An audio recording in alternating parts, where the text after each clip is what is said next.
Hello and welcome back to my lesson, and this is the last lesson of how to drawing supply and demand zones. And in this lesson you will learn about how to define supply and demand zone in case the base have a variable, and some example to you to understand about this case. This case is quite simple, so let's get started. The first one is a supply zone. And the base means that you can see from the left side to the right side when price go upwards, and at this time have a lot of the doji candle or indecision candle on the same range like this. And at this time after the base, the price go down very sharply.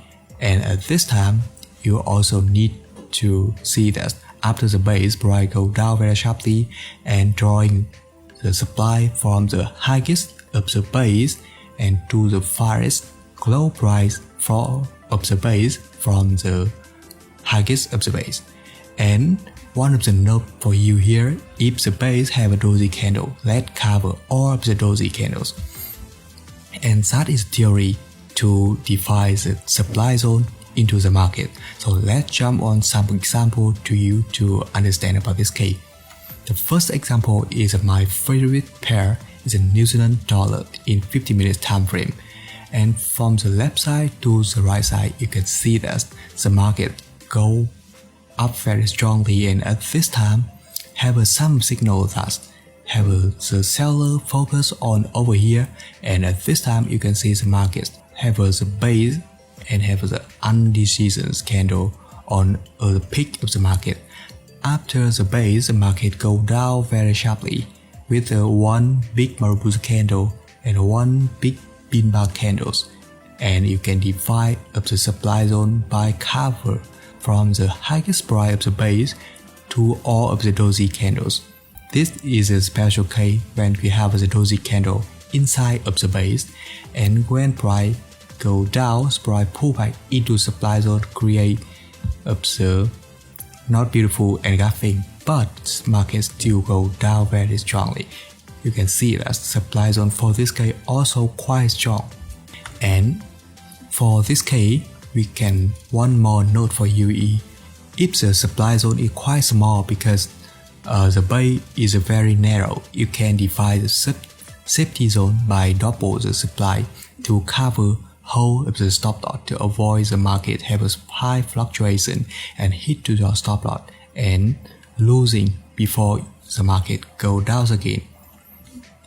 And the next example is a Euro AUD on the 1 hour time frame. From the left side to the right side, you can see the market go up very strongly, and at this time the market creates a base or the indecision range with the one up bean bar candle and the 1-2 doji candles, and after the base the market go down very strongly with one Marubozu candle and one down bean bar candle and one Marubozu candle one more time.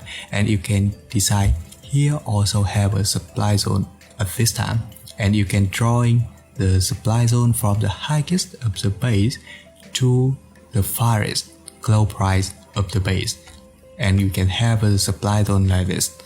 And when price pull back into the supply zone, the price create the engulfing pattern very strongly and go down sharply. And that is an example for the supply zone. And you can also define a safety zone like this to cover your stop loss.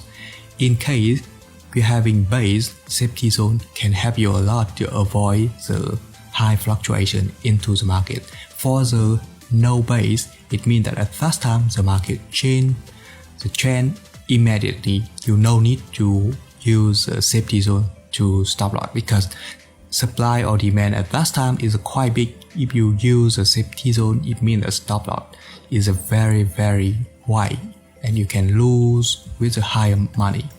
Only use a safety zone for the case supply and demand are having base. And next one is for the demand, and at this time you also need to define after the base the market go up very strongly, and you drawing the demand from the lowest of the base to farthest close price of the base, and here is the lowest, and from this lowest price, and here is the farthest low price, and we can define the demand zone like this. And next one is an example for demand case on the AUD 1 hour time frame, and you can see that price go down very strongly, but after the price go down, the buyer also join into the market. You can see based on the undecision range like this, and after undecision range, the market go up with a very strong pin bar candle, and the next one is up Maruzu candles. Therefore, we can define one demand zone at this time, and drawing from the lowest of the base to the highest, farthest close price of the range like this, and we can have the demand zone.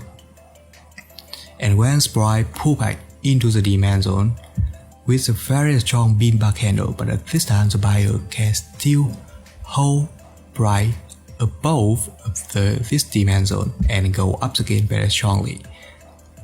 And that's all about how to define the demand and supply in the market. Keep practicing and learning about it. It can help you a lot in the trading career. And thank you, and see you in the next lesson.